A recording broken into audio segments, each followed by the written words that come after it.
لنهتدي لولا أن هدانا الله وأشهد أن لا إله إلا الله وحده لا شريك له وأشهد أن محمدا عبده ورسوله أرسله الله بالحق بشيرا ونذيرا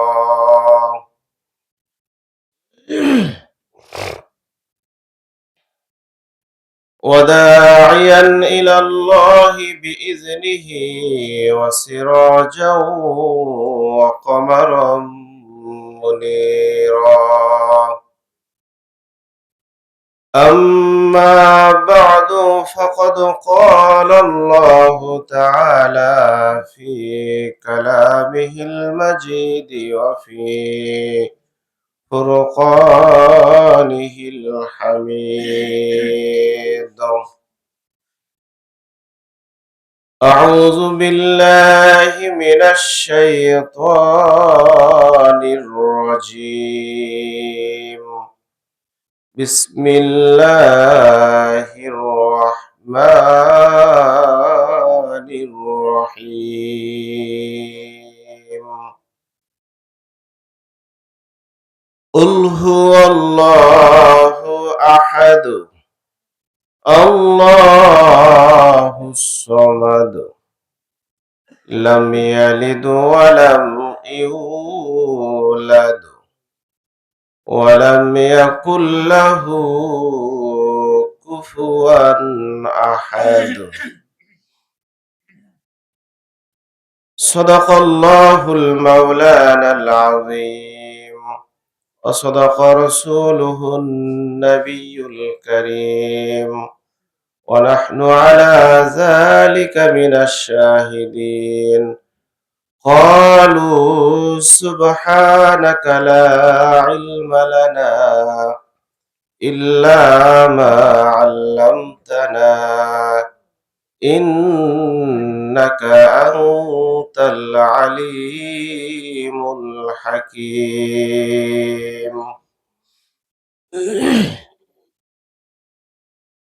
وقال الله تعالى في حبيب شانه ومحبوبه ومعشوقه إن الله وملائكته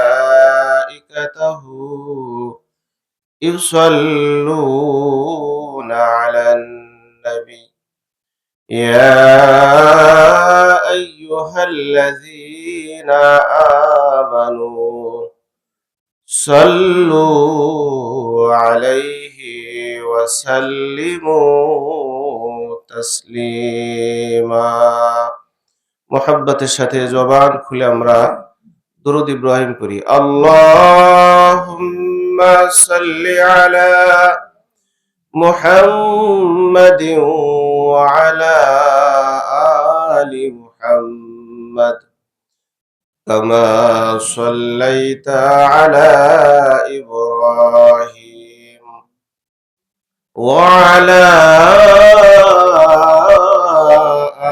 آل إبراهيم إنك حميد مجيد اللهم بارك على محمد وعلى آل محمد كما باركت على إبراهيم وعلى آل إبراهيم إنك حميد مجيد بلغ العلا بكماله كشف الدجى بجماله حسنت جميع خصاله صلوا عليه وآله আলহামদুলিল্লাহ। মহান আল্লাহ রব্বুল আলামিনের দরবারে অসংখ্য অগণিত শুকরিয়া আদায় করছি।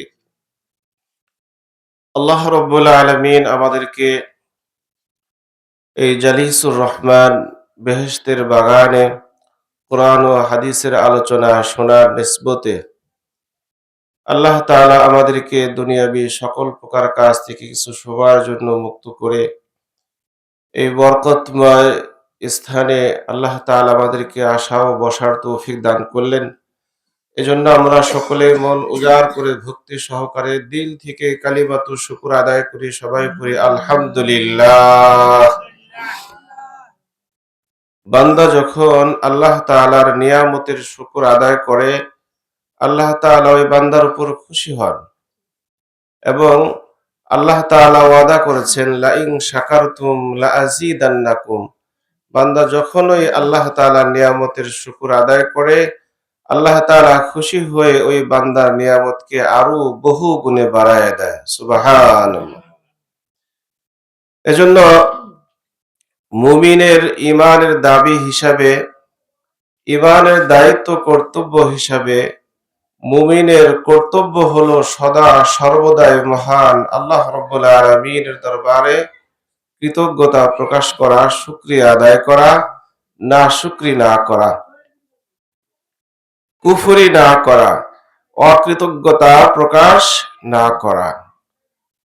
মুহতারাম হাজরিন, আমি আপনাদের খেদমতে সূরাতুল ইখলাস ছোট্ট একটি সূরা তেলাওয়াত করেছি। আমাদের সকলের কাছে এই সূরাটা পরিচিত সূরাটাই আমি আপনাদেরকে তেলাওয়াত করে শোনাইছি।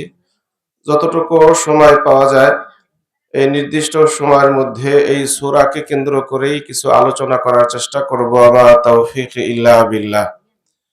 মহান আল্লাহ রাব্বুল আলামিন এই পৃথিবীতে অসংখ্য নবী রাসূল প্রেরণ করেছেন এবং যত নবী রাসূল আল্লাহ তাআলা এই পৃথিবীতে পাঠিয়েছেন, সকল নবী রাসূলের একই কাজ ছিলেন উম্মতকে হেদায়েত করা, পথহারা উম্মতকে পথের দিশা দেওয়া, আল্লাহ ভুলা মানুষকে আল্লাহর সাথে সম্পর্ক জোড়ায় দেওয়া। এটাই নবীদের কাজ ছিল। মুহতারাম হাজরিন, আমাদের প্রথম নবী হযরত আদম আলাইহিস সালাতু ওয়াস সালাম এবং সর্বশেষ নবী হিসাবে আল্লাহ রাব্বুল আলামিন এই পৃথিবীতে পাঠিয়েছেন জনাবে মুহাম্মদুর রাসূলুল্লাহ সাল্লাল্লাহু আলাইহি ওয়াসাল্লামকে। আগেও যত নবী ছিলেন, কোন নবীকে আল্লাহ তাআলা গোত্র বিশেষ, কোন নবীকে আল্লাহ তাআলা কোন কওমকে কেন্দ্র করে, এভাবে কোন এলাকাকে কেন্দ্র করে আল্লাহ তাআলা এভাবে নবী পাঠিয়েছেন। কিন্তু আমাদের নবী কোন এলাকা ভিত্তিক নবী নয়, কোন গোত্র বিশেষ নবী নয়, কোন এরকম দেশ ভিত্তিক একটা দেশকে কেন্দ্র করে নবী পাঠানো হয়েছে, এরকম কোন নবী নয়। আমাদের নবী হলেন বিশ্বময় নবী জনাবে মুহাম্মদুর রাসূলুল্লাহ সাল্লাল্লাহু আলাইহি ওয়াসাল্লাম। এবং আমাদের নবীর আগে যত নবী রাসূল আল্লাহ তাআলা পাঠিয়েছেন, কাউকে নতুন কিতাব দিয়েছেন, কাউকে নতুন শরিয়াত দিয়েছেন, আবার কাউকে আসমানি কিতাবও দিয়েছেন, সহিফাও দিয়েছেন কাউকে। তো আমাদের নবী যেহেতু বিশ্বময় নবী, আল্লাহ তাআলা আমাদের নবী জনাবে মুহাম্মদুর রাসূলুল্লাহ সাল্লাল্লাহু আলাইহি ওয়াসাল্লামকে এমন এক কিতাব দান করেছেন যার নাম হলো কোরআন। এই কোরআন এমন এক গ্রন্থ, এই কোরআনের মধ্যে নাই কোনো সন্দেহের লেশ, কোরআনের মধ্যে কোনো ধরনের সন্দেহের অবকাশ নেই। আল্লাহ রাব্বুল আলামিন নিজেই চ্যালেঞ্জ করেছেন, পৃথিবীতে যত রাইটার থাকুক, যত লেখক থাকুক, কোনো বই লেখার পরে, কোনো কিতাব লেখার পরে শুরুতে অথবা শেষে এরকম কথা লেখা থাকে, যদি কোনো ধরনের ভুল ত্রুটি পরিলক্ষিত হয়, জানালে পরবর্তী সংস্কারে এটাকে সংশোধন করে দেওয়া হবে। কিন্তু জনাবে মুহাম্মদুর রাসূলুল্লাহ সাল্লাল্লাহু আলাইহি ওয়াসাল্লামের উপর আল্লাহ রাব্বুল আলামিন এমন এক আসমানি কিতাব কোরআন নাজিল করেছেন, আল্লাহ রাব্বুল আলামিন শুরুতেই চ্যালেঞ্জ করেছেন, আলিফ লাম মিম যালিকাল কিতাবু লা রাইবা ফীহি হুদাল লিল মুত্তাকিন। যালিকাল কিতাবু লা রাইবা ফী, এই কোরআন, এই কিতাব এমন এক কিতাব যার মধ্যে সন্দেহের কোনো অবকাশ নেই। তাহলে আমাদের নবী হলেন বিশ্বময় নবী, সর্বশেষ নবী। আমাদের নবীর পরে আর কোনো নবী আসবে না। এই জন্য আল্লাহ রাব্বুল আলামিন তার উপর যে কোরআন নাজিল করেছেন, এই কোরআন তো এমন এক কোরআন, এই কোরআন অনুযায়ী যারা আমল করবে, কোরআনকে ফলো করে, কোরআনকে সামনে রেখে যাদের জীবন পরিচালনা করবে, প্রমাণ হবে পূর্বে যত আসমানি কিতাব আল্লাহ তাআলা নাজিল করেছেন, যত সহিফা আল্লাহ তাআলা নাজিল করেছেন, সেজন্য কোরআনের উপর আমল করা কেমন যেন সকল আসমানি কিতাবের উপরই আমল করার সমতুল্য। তাহলে কোরআন মানলেই সকল কিতাবই মানা হলো, সকল সহিফাই মানা হলো। এখন যদি কেউ কোরআন নাজিলের পরেও বাইবেলের চিন্তা করে বা অন্য কোনো আসমানি কিতাব আছে, তাওরাত, জবুর, এগুলো বিকৃত হয়ে গেছে। আল্লাহ প্রদত্ত যেই বাইবেল, যে তাওরাত, যে ইনজিল, জবুর, সে অবিকল সেই অবস্থায় নেই, এগুলো পরিবর্তন হয়ে গিয়েছে।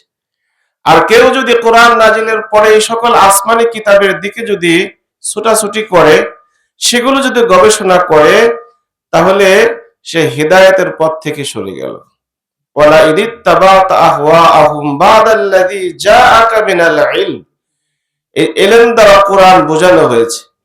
কোরআন নাজিলের পরে যদি কেউ অন্য কোনো কিতাবের দিকে, অনুসরণের দিকে লক্ষ্য করে, ওদিকে যদি ছোটাছুটি করে, ওইদিকে যদি সে গবেষণা করে, সেজন্য তার নিজের খেয়াল খুশির দিকে দৌড়াইল। আর নিজের খেয়াল খুশি মতো চলা, নিজের খেয়াল খুশির দিকে নিজের মন যা চায় তা করা, এটা হকের হকের কাজ না, এটা সত্যের পথ না, বরং এটা শয়তানের প্ররোচনা। এটা শয়তান আমার আপনার অন্তরের মধ্যে ধোঁকা দিয়ে সত্য থেকে, সৎ পথ থেকে দূরে সরানোর চেষ্টা করে। মোহতারাম হাজিরিন, এই জন্য আমাদের কাছে আছে কোরআন, এবং এই কোরআন পৃথিবী যতদিন আছে কোরআন ততদিন থাকবে। কোরআন না থাকলে এই পৃথিবীও থাকবে না। এজন্য কোরআন যা বলেছে, কোরআন আমাদেরকে যে দিক নির্দেশনা দিয়েছেন, সেভাবেই আমাদেরকে জীবন যাপন করতে হবে। তো সূরাতুল ইখলাস ছোট্ট একটি সূরা, এই সূরাটা ছোট হলেও এই সূরার মধ্যে যা বলা হয়েছে, যেই মেসেজ আল্লাহ তাআলা দিয়েছেন, আমরা যদি এটার উপর আমল করি, তাহলে আমাদের ঈমান মজবুত হবে, আমাদের ঈমান মজবুত হবে, আমরা শিরিক থেকে মুক্ত থাকতে পারবো, আমরা আমাদের ঈমানকে শিরিক বেদাত থেকে রক্ষা করতে সক্ষম হব। আর ঈমান যদি ঠিক থাকে, তার মানে আমাদের তাওহীদও ঠিক থাকবে। আল্লাহ তাআলার যে একত্ববাদের বিশ্বাস, সে বিশ্বাসও আমাদের ঠিক থাকবে। আমরা সূরার দিকে লক্ষ্য করি, আল্লাহ রাব্বুল আলামিন কি বলেছেন। জনাবে মুহাম্মদ রাসূলুল্লাহ সাল্লাল্লাহু আলাইহি ওয়াসাল্লামকে আল্লাহ রাব্বুল আলামিন সম্বোধন করে বলতেছেন, হে নবী আপনি বলুন, কুল হুয়াল্লাহু আহাদ আল্লাহুস সামাদ লাম ইয়ালিদ ওয়া লাম ইউলাদ ওয়া লাম ইয়াকুল লাহু কুফুয়ান আহাদ। হে নবী আপনি বলুন, আল্লাহ এক, তার কোনো শরীক নাই, তিনি অদ্বিতীয়। আল্লাহুস সামাদ, আল্লাহ অমুখাপেক্ষী। লাম ইয়ালিদ ওয়া লাম ইউলাদ, তিনি কাউকে জন্ম দেননি এবং কারো থেকে তিনি জন্মগ্রহণ করেননি। ওয়ালাম ইয়াকুল লাহু কুফুয়ান আহাদ, তার সমকক্ষ কেউ নেই। আল্লাহ তাআলার সমকক্ষ কেউ নেই। আমরা একটু খেয়াল করি সূরার দিকে, কোরআনের কথা, যে কথার মধ্যে কোনো সন্দেহ নাই, আল্লাহ নিজেই বলেছেন। এরপরেও যদি আমাদের অন্তরের মধ্যে কোনো ধরনের সন্দেহ আসে, যদি এরকম কোনো উদ্রেক অন্তরের মধ্যে জাগ্রত হয়, তাহলে বুঝতে হবে আমাদের ঈমানের মধ্যে গুণ ধরেছে। আমাদের ঈমানের মধ্যে কি ধরেছে? গুণ ধরেছে। এজন্য খুব সাবধান, নিরঙ্কুশ ভাবে আমাদেরকে বিশ্বাস করতে হবে কোরআনের কথা।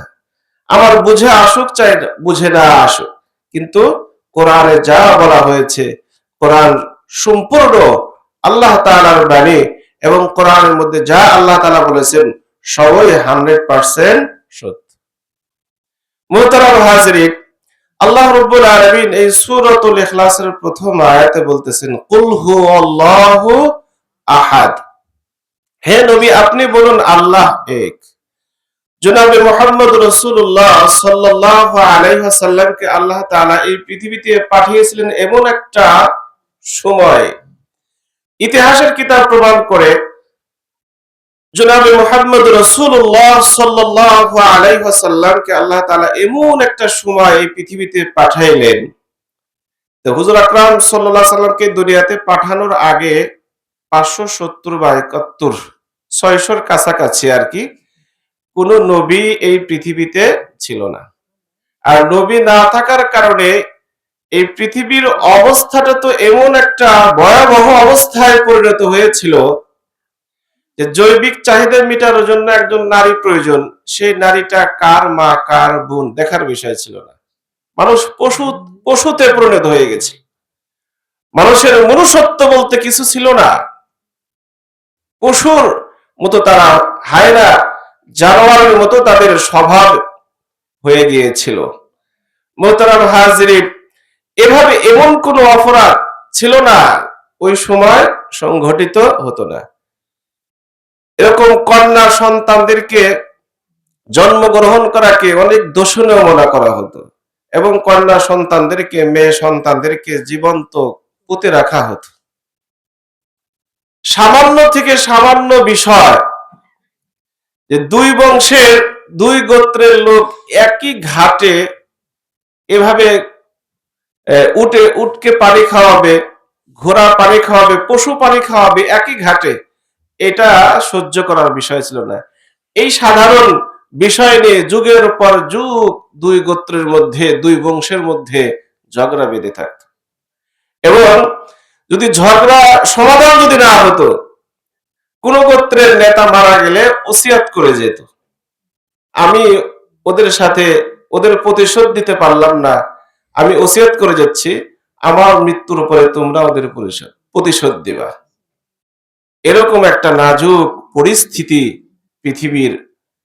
পৃথিবীতে বিরাজ করছিল। ওই সময়ের দাবি ছিল যে এমন একজন মহামানব এই পৃথিবীতে আসুক, যার মাধ্যমে এই পৃথিবীটাকে আবার নতুন ভাবে সংস্কার করে সাজানো যেতে পারে, যার হাত ধরে পৃথিবীটা আবার নব সংস্কারিত হবে, এমন একজন মহামানবের প্রয়োজন ছিল।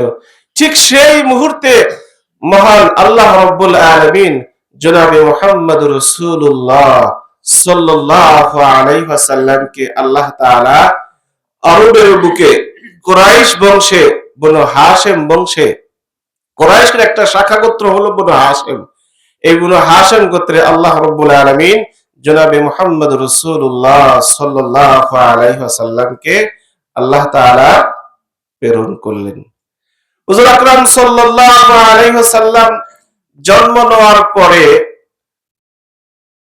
তিনি শৈশবকাল পার করলেন, একে একে যৌবন কালে পদার্পণ করলেন।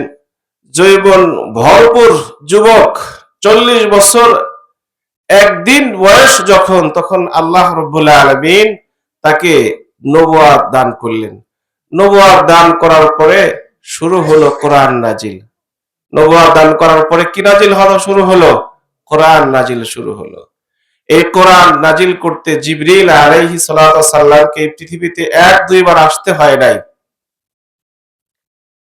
ইতিহাসের কিতাব প্রমাণ করে কোরআন ও হাদিস থেকে জানা যায় যে এই কোরআন সম্পূর্ণ নাজিল করতে জিবরাইল আলাইহি সালাতু সাল্লামকে 24,000 বার এই পৃথিবীতে আসতে হয়েছে।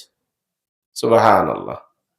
আর শুধু জিবরিল আলাইহিস সালাম যে ওহী নিয়ে আসছেন তাও নয়, জিবরিল আলাইহিস সালাম ছাড়াও ইসরাফিল আলাইহিস সালাম ওহী নিয়ে এসেছেন। মুহতারাম হাজিরিন, আমার আলোচনার বিষয় সেদিকে নয়। তো হুজুর আকরাম সাল্লাল্লাহু আলাইহি ওয়াসাল্লামের উপর কোরআন নাজিল শুরু হলো নবুয়াতের পর। এই 40 বছর জিন্দেগি রাসূল আকরাম সাল্লাল্লাহু আলাইহি ওয়াসাল্লাম মক্কায় কাটালেন এবং এর মাঝে মক্কা নির্মিত হলো, পুনরায় নির্মিত হলো, সকলে মিলে এই কাবা নির্মাণ করলেন। কিন্তু হজরে আসওয়াদ নিয়ে দ্বন্দ্ব দেখা দিল। হজরে আসওয়াদ ছোট্ট একটা পাথর, যারা হজ করতে গিয়েছেন, যাদের হজ করার তৌফিক হয়েছে, তওয়াফের এক পর্যায়ে সেটাকে চুমা দেওয়া হয় যদি সম্ভব হয়। আর চুমা দেওয়া না দিতে পারলে দূর থেকে 2 হাত দিয়ে করে হাতে চুমা দেওয়া।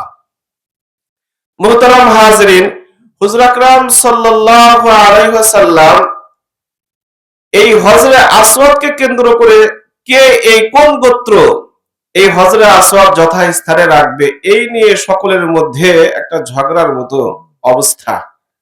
সকলের মধ্যে সকলেরই তামান্না, সকলেরই আকাঙ্ক্ষা, আমি এই পাথরটাকে যথাস্থানে রাখবো। প্রত্যেক গোত্র, প্রত্যেক বংশের আকাঙ্ক্ষা হলো আমি এই পাথরটা যথাস্থানে রাখবো। কিন্তু পাথর তো একটা ছোট্ট একটা পাথর, সকলের পক্ষে তো এই পাথর ধরে যথাস্থানে রাখাটাও কিনা সম্ভব না। পরিশেষে সিদ্ধান্ত হলো যে আগামীকাল যিনি এই মক্কার এই বাইতুল্লাহ প্রথম প্রবেশ করবে, তিনি এই হজরে আসওয়াদ যথাস্থানে রাখবেন।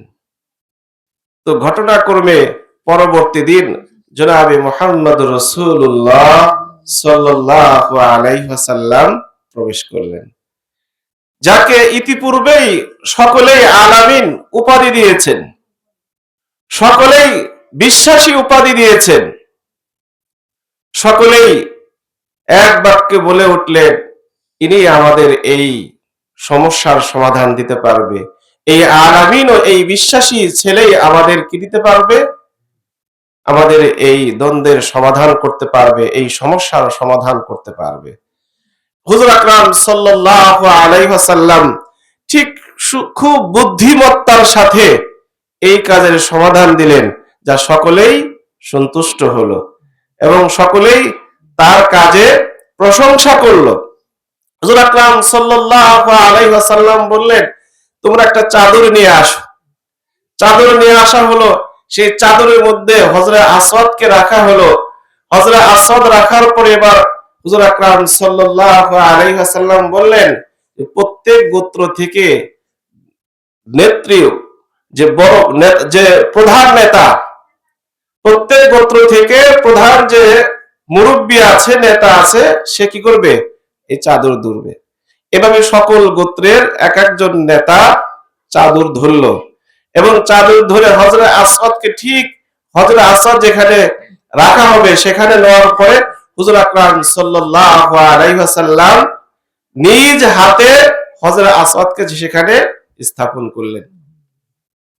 হুজুর আকরাম সাল্লাল্লাহু আলাইহি ওয়াসাল্লাম এই দ্বন্দ্ব, এই মীমাংসা, এই সমস্যার সমাধান এভাবেই সমাপন করলেন। মুহতারাম হাজিরিন, আমার এই ভূমিকা বলার উদ্দেশ্য আমি পরবর্তীতে বলতেছি। মুহতারাম হাজিরিন, হুজুর আকরাম সাল্লাল্লাহু আলাইহি ওয়াসাল্লাম কে সকলেই আল আমিন বিশ্বাসী উপাধি দিয়েছেন, কিন্তু নবুয়ত প্রাপ্তির পরে যখন তার উপর কোরআন নাজিল হলো, কোরআন নাজিলের এক পর্যায়ে আল্লাহ রাব্বুল আলামিন তাকে, উম্মতকে, আর নবী পাঠানোর উদ্দেশ্য তো এটাই, হুয়াল্লাযী আরসালা রাসূলাহু বিল হুদা ওয়া দীনিল হাক্কি লিইযহিরাহু আলাদ দীনি কুল্লিহি ওয়ালাউ কারিহাল মুশরিকুন। আল্লাহ রাব্বুল আলামিন জনাবে মুহাম্মদ রাসূলুল্লাহ সাল্লাল্লাহু আলাইহি ওয়াসাল্লামকে দ্বীনে হক দিয়ে, দ্বীনুল ইসলাম, সত্য দ্বীন, এই সত্য ধর্ম দিয়ে, সত্য কিতাব কোরআন দিয়ে এই পৃথিবীতে পাঠিয়েছেন মানুষকে আল্লাহর সাথে, আল্লাহ ভোলা মানুষদেরকে আল্লাহর সাথে সম্পর্ক গড়ার জন্য, পথহারা মানুষকে পথের দিশা দেওয়ার জন্য, এবং এই দ্বীনুল ইসলাম সত্য দ্বীনকে সকল দ্বীনের উপর প্রতিষ্ঠিত করার জন্য। মুহাম্মদ রাসূলুল্লাহ সাল্লাল্লাহু আলাইহি ওয়াসাল্লামের উপর একের পর এক কোরআন নাযিল হচ্ছে, আল্লাহ তাআলার পক্ষ থেকে হুকুম আহকাম আসছে। আল্লাহ রাসূল সাল্লাল্লাহু আলাইহি ওয়াসাল্লাম সেই হুকুম বাস্তবায়ন করছেন, সেই দাওয়াত দিচ্ছেন উম্মতকে। আল্লাহ রাব্বুল আলামিন বললেন, ওয়ানজির আশীরাতাকাল আকরাবিন আখফিদ জানাহাকা লিমান ইত্তাবাআকা মিনাল মুমিনিন। আল্লাহ রাসূল সাল্লাল্লাহু আলাইহি ওয়াসাল্লামকে আল্লাহ রাব্বুল আলামিন বললেন, তুমি তোমার নিকট আত্মীয় যারা আছে তাদেরকে জাহান্নামের কথা আলোচনা করে জান্নাতের সুসংবাদ দিয়ে তাদেরকে সতর্ক করো, তাদেরকে হেদায়েতের দিকে ডাকো। আল্লাহ রাসূল সাল্লাল্লাহু আলাইহি ওয়াসাল্লাম ইতিপূর্বে যাকে আল আমিন, সত্যবাদী উপাধি দিয়েছেন, এই দায়িত্ব যখন পালন করতে গেলেন বিভিন্ন সময় বিভিন্ন অজুহাতে বিভিন্ন অভিযোগ তার উপর তুলে ধরা হয়েছে। সত্য প্রমাণিত হওয়ার পরেও এই সত্যকে গ্রহণ করে নাই, সত্য থেকে কিভাবে কেটে পড়বে। এক সময় বলা হয়েছে গণক, এক সময় বলা হয়েছে জাদুকার, এক সময় বলা হয়েছে পাগল, এভাবে বিভিন্ন সময় বিভিন্ন উক্তি উত্থাপন করে তারা কেটে পড়েছেন। মোহতারাম হাজরিন, আল্লাহ রাব্বুল আলামিনের মেসেজ, নির্দেশ, হুকুম তো পালন করতেই হবে। আল্লাহ রাব্বুল আলামিন যখন বলেন তোমার নিকট আত্মীয়দেরকে সতর্ক করো, এক তাওহীদের দিকে ডাকো, আল্লাহ রাসূল সাল্লাল্লাহু আলাইহি ওয়াসাল্লাম পাহাড়ের একটি পাদদেশে সকলকে আহ্বান করলেন। সকলেই উপস্থিত হলো। আল্লাহ রাসূল সাল্লাল্লাহু আলাইহি ওয়াসাল্লাম বললেন, আমি যদি তোমাদেরকে বলি এই পাহাড়ের অপর প্রান্তে শত্রু বাহিনী এভাবে উৎপেতে বসে আছে, কিছুক্ষণের মধ্যে তোমাদের উপর আক্রমণ করবে, তোমরা কি আমার এই কথা বিশ্বাস করো? সকলেই বলে উঠল, অবশ্যই বিশ্বাস করি, কারণ আপনি আল আমিন, আপনি সত্যবাদী। এরপর রাসূল আকরাম সাল্লাল্লাহু আলাইহি ওয়াসাল্লাম বললেন, যদি বিশ্বাস করো, তোমরা যে মূর্তির পূজা করছো, তোমরা যে 360টি দেবদেবীর মূর্তির ইবাদত করছো, তাকে কেন্দ্র করে যে সেজদা দিচ্ছ, ভক্তি দিচ্ছ, এটা শিরিক, এটা কুফরি। তোমরা এই মূর্তি পূজাকে ছেড়ে দিয়ে ওই সত্তার ইবাদত করো যিনি তোমাদেরকে সৃষ্টি করেছে। এই কথা বলার সাথে সাথে ওই মজলিসের মধ্যে আবু জাহেল ছিল, আবু লাহাব ছিল, উতবা, সাইবা, বড় বড় নেতারা সহ অনেকেই ওই মজলিসের মধ্যে উপস্থিত ছিল। আবু লাহাব হুজুর আকরাম সাল্লাল্লাহু আলাইহি ওয়াসাল্লামের আপন চাচা। আবু লাহাব পাথর নিয়ে দাঁড়িয়ে গেল এবং বলল, তাব্বান লাকা লিহাযা জামাতানা। হে ভাতিজা, তুমি কি আমাদেরকে এই জন্য একত্রিত করেছো? প্রথম কথা কি তাব্বান লাকা, তোমার ধ্বংস হোক, তুমি কি আমাদেরকে এই জন্য একত্রিত করেছো? মোহতারাম হাজিরিন, বুঝার চেষ্টা করি আমরা। তাহলে যাকে ইতিপূর্বে সকলেই আল আমিন, সত্যবাদী, বিশ্বাসী বলে উপাধি দিয়েছেন, কিন্তু হকের দাওয়াত যখন দিলেন তখনই এই আল আমিন নাই, এখন তার জন্য বদদুয়া, ধ্বংস। মোহতারাম হাজরিন, এজন্য আবু লাহাবই ধ্বংস হয়েছে, কোরআন প্রমাণ করে আবু লাহাব ধ্বংস হয়েছে। শুধু আবু লাহাব না, তার স্ত্রী জামিলাও ধ্বংস হয়েছে। সূরা লাহাব নামে একটা সূরা আল্লাহ তাআলা নাজিল করেছেন। এই সূরা ইখলাসের পরেই হলো সূরা লাহাব, অথবা ওই দিক থেকে কোরআন যেভাবে সাজানো হয়েছে ওইভাবে যদি আমরা বলি, সূরা লাহাবের পরেই হলো সূরা ইখলাস। মুহতারাম হাজিরিন, এজন্য তাওহীদের দাওয়াত এটা আমাদেরকে সকলকে দিতে হবে। আর এই সূরা ইখলাস তাওহীদের শিক্ষা দিচ্ছেন। কুল হুয়াল্লাহু আহাদ, আল্লাহ এক, আল্লাহ এক, আল্লাহর কোনো শরীক নেই, আল্লাহর কোনো সন্তান নেই, এবং তিনি কারো থেকে জন্ম নেননি, এবং তার সমকক্ষ কেউ নেই, তিনি অমুখাপেক্ষী। বলুন দেখি, আমরা কোনো কাজ করতে অন্যের সাহায্য লাগে কি লাগে না? এই যে মাহফিলটা হচ্ছে, এই মাহফিল করতেও তো কি একে অপরের সহযোগিতা প্রয়োজন আছে না? আপনারা যদি এখানে না আসতেন, আলোচনা না শুনতেন, তাহলে এই মাহফিলটা হতো? তাহলে সব কাজেই আমাদের কি লাগে? একে অপরের সহযোগিতা লাগে। কিন্তু আল্লাহ তাআলার কোনো কাজের কি লাগে না? সহযোগিতা লাগে না। এজন্য আল্লাহ আমাদের স্রষ্টা, আমাদের সকলের স্রষ্টা হলেন একমাত্র আল্লাহ তাআলা। এজন্য আমাদের সেই স্রষ্টারও ইবাদত করতে হবে, তার সাথে কোনোভাবেই শরীক স্থাপন করা যাবে না। যত গুনাহ আমরা করি, শিরকের গুনাহ বাদ দিয়ে অন্য যত গুনাহ আছে, অন্য সকল গুনাহ আল্লাহ তাআলা ইচ্ছা করলে মাফ করতে পারেন, কিন্তু শিরকের গুনাহকে আল্লাহ তাআলা কখনোই মাফ করবেন না। আল্লাহ স্পষ্ট বলেছেন, ইন্নাল্লাহা লা ইয়াগফিরু দুনা যালিকা মান ইয়াশা। ইন্নাল্লাহা লা ইয়াগফিরু দুনা যালিকা মান ইয়াশা। আল্লাহ রাব্বুল আলামিন বলে, শিরকের গুনাহ ব্যতীত আর যত গুনাহ আছে আমি ইচ্ছা করলে মাফ করতে পারি, কিন্তু শিরকের গুনাহকে আমি কখনোই মাফ করব না। আর যারা শিরিক করে তাদের পরিচয় আল্লাহ তাআলার কাছে হয় মুশরিক। আর মুশরিকদের সম্পর্কে আল্লাহ রাব্বুল আলামিন অন্য আয়াতে বলেন, ইন্নাহু মান ইউশরিক বিল্লাহি ফাকাদ হারামাল্লাহু আলাইহিল জান্নাতা ওয়া মাওয়াহুন নার। যারা আল্লাহর সাথে শরীক স্থাপন করে, যেভাবে শরীকদার স্থাপন করুক না কেন, ইবাদতের মধ্যে হোক, জাত সত্তাগত হোক বা গুণগত হোক, যেভাবে আল্লাহ তাআলার সাথে শরীকদার সাব্যস্ত করুক না কেন, আল্লাহ তাআলা বলেন তাদের জন্য হলো জান্নাত হারাম, আর তাদের ঠিকানা হলো জাহান্নাম। নাউজুবিল্লাহ। তাহলে এজন্য শিরকের গুনাহ থেকে আমাদেরকে বেঁচে থাকতে হবে। আমি একটা এক্সাম্পল দিয়ে, উদাহরণ দিয়ে আমি আলোচনা সমাপ্তি টানছি। বলুন দেখি, আমাদের স্রষ্টা কে? আল্লাহ। তো আল্লাহকে কেন্দ্র করেই আমাদের কি করতে হবে?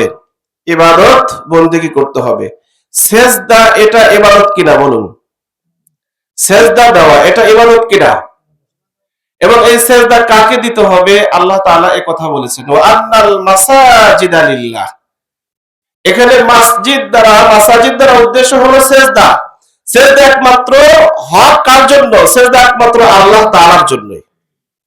মসজিদকে মসজিদ এজন্যই বলা হয়, মসজিদে কি করা হয়? আল্লাহর কুদরতি পায়ে সেজদা দেওয়া হয়। দেখেন এই আয়াতের মধ্যে সেজদা দ্বারা মাসাজিদ দ্বারা সেজদা উদ্দেশ্য, আর সেজদা কাকে দিতে হবে? আল্লাহ বলতেছেন, ওয়া আন্নাল মাসাজিদা লিল্লাহ। সেজদা কাকে দিতে হবে? আল্লাহ তাআলাকে। এখন যদি আমরা কাউকে, কোনো পিশাবকে অথবা কোনো মূর্তিকে অথবা কাউকে, কোনো গাছকে বা কোনো কবরকে বা কোনো মাজারকে কেন্দ্র করে যদি সেজদা দেই, তাহলে এই সেজদা পাওয়ার উপযুক্ত কে? আল্লাহ। তাহলে আল্লাহর সেজদা পাওয়ার উপযুক্ত, আল্লাহ ছাড়া অন্য কেউ সেজদা পাওয়ার উপযুক্ত নয়। যদি আমি হই বা যে কেউ হোক, আল্লাহ না করুন, যদি এই কাজটা করে, তাহলে সে আল্লাহ তাআলার সাথে শরীক স্থাপন করলো কি করলো না? তাহলে শরীক দ্বারা স্থাপন করলে সে কিরকম গুনাহ করলো? কবিরা গুনাহ, মারাত্মক গুনাহ, সবচেয়ে কঠোর গুনাহ। এখন এই সিজদার নাম অনেকে আবার তাজিমি সিজদা বলে। এই তাজিমি সিজদা বলেন আর যে সিজদাই বলেন, সিজদা একমাত্র কাকে দিতে হবে?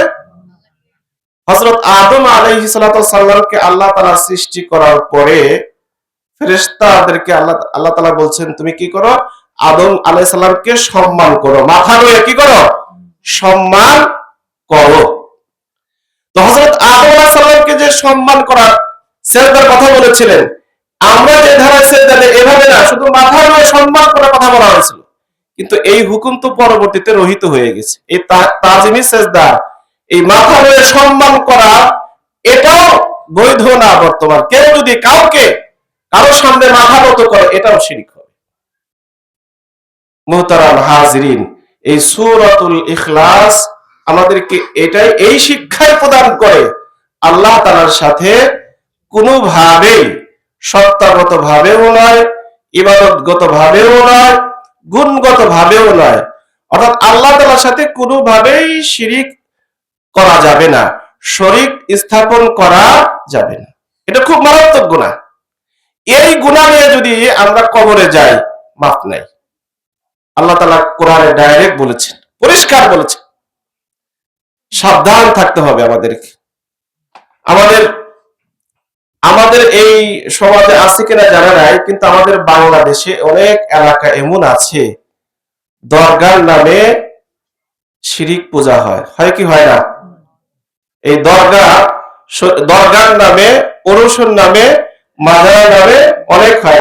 আমার বাড়ির মানিকগঞ্জে অনেক আছে, আমি দেখেছি। কবরকে কেন্দ্র করে সেজদা দেওয়া হয়, পেশাবকে কেন্দ্র করে কি করা হয়, একেবারে ঝাঁপায়ে পড়ে। আমি একটা লাফতি মারেছিলাম, আমার মুসল্লি, পরে আমার নামে এক আন্দোলন, কিছু করতে পারে নাই, যুবকরা আমার পক্ষে ছিল। পেশাবকে দাওয়া দিছে, দাওয়া দেয় একবার উপরে হয়ে পড়লো, আমারও দাওয়া দিচ্ছে, আমার আর সহ্য হলো না, দিছে এক লাফতি। পেশাব কিছু বলার সাহস পায় নাই। মুহতারাম হাজিরিন, আমরা সকলেই মুসলিম। আল মুসলিম ও আখুল মুসলিম, আমরা সকলেই এই হাদিসের ভাষা অনুযায়ী আমরা সকলেই একে অপরের ভাই। আল মুসলিম ও আখুল মুসলিম। এখন আমরা সকলে যদি ভাই হয়ে থাকি, তাহলে আমার অপর ভাই যদি এভাবে শিরিক করে জাহান্নামের দিকে দৌড়ায়, তাহলে তাকে বোঝায় সোজায় সতর্ক করা আমার দায়িত্ব, কর্তব্য কিনা বলুন? এখন এই কথা বললে অনেকেই বেজার হয়। ঘটনা যদি একটা বলা যায়, কারবালার ঘটনা অথবা যে ফাতেমার ঘটনা, খুব শুনতে ভালো লাগে, একটু মজাও লাগে। কিন্তু আমাদের মধ্যে যে রোগ ব্যাধি রয়ে গেছে, এই রোগের আলোচনা যদি করা হয়, তাহলে এটা খুব খারাপ লাগে, কষ্ট লাগে। কিন্তু ভাই, কষ্ট নেওয়া যাবে না। আসলে এইগুলো আমাদের যে রোগ আছে, অন্তরের রোগ, আমাদের ইবাদতের মাধ্যমে, আমার নামাজ, রোজা, হজ, যাকাত যত কিছুই করি না কেন, আমি নামাজও করলাম, আমি রোজাও রাখলাম, আমি হজও করলাম, সব ঠিক আছে। কিন্তু একটা কাজ যদি আমি করি, ওই পেশাবকে কেন্দ্র করে সেজদা দিলাম, কবরকে কেন্দ্র করে সেজদা দিলাম, আমার সকল হজ, যাকাত, দান, সাদাকা যত আমল আছে সব নষ্ট। আল্লাহ রাব্বুল আলামিন অন্য আয়াতে বলেছেন যে মানুষ এমন কিছু কাজ করে, মানুষ এমন কিছু কথা বলে, এমন কিছু আমল করে, যে কথা, কাজ, আমলের দ্বারা তার পিছনের যত আমল আছে, আনতাহবাতা আমালুকুম, তার যত আমল আছে সকল আমল কি হয়ে যায়, নষ্ট হয়ে যায়। মুহতারাম হাজিরিন, এজন্য আমি সকলের প্রতি উদাত্ত আহ্বান জানাবো, যারা ভাই আমাদের মধ্যে এই রোগ আছে কিনা, যদি কারোর মধ্যে থেকে থাকে, আমি কোনো জন্য অনুরোধ করব, আমরা এই কাজ থেকে ফিরে আসি, তওবা করে ফিরে আসি। আল্লাহ রাসূল সাল্লাল্লাহু আলাইহি ওয়াসাল্লাম তওবার সময়, এখন ওই মৃত্যুর সময়, জীবন যাচ্ছে বা গলার মধ্যে গড়গড়া শুরু হয়ে গেছে, তখন যদি তওবা করে, আল্লাহ তখন তওবা কবুল করবে না। এখন আল্লাহ তাআলা আমাদেরকে সুস্থ রেখেছেন, আমাদেরকে বুঝ শক্তি দিয়েছেন, আমরাও সুস্থ আছি, বুঝতেছি। এখন যদি আমরা এই ধরনের অপরাধী হয়ে থাকি, তাহলে খালেস ভাবে তওবা করে যদি ফিরে আসি, আল্লাহ তাআলা অবশ্যই মাফ করবেন। আল্লাহ রাসূল সাল্লাল্লাহু আলাইহি ওয়াসাল্লাম বলেছেন, আত-তাইবু মিনাজ যামবি কামান লা যামবা লাহু। আমার শেষ কথা আজকের আলোচনার, আল্লাহ রাসূল সাল্লাল্লাহু আলাইহি ওয়াসাল্লাম বলেছেন, গুনাহ থেকে তওবাকারী ওই ব্যক্তি নয় যার কোনো গুনাহই নেই। সুবহানাল্লাহ। এজন্য ভাই, আসুন শিরিক থেকে আমরা অবশ্যই বাঁচবো। শিরিকের যত ধরনের শিরিক আছে, সকল প্রকার শিরিক থেকে আল্লাহ তাআলা যেন আমাদেরকে হেফাজত করেন। সকলে বলি আমিন। আমি এই বলে আজকের আলোচনা শেষ করছি। ওমা আলাইনা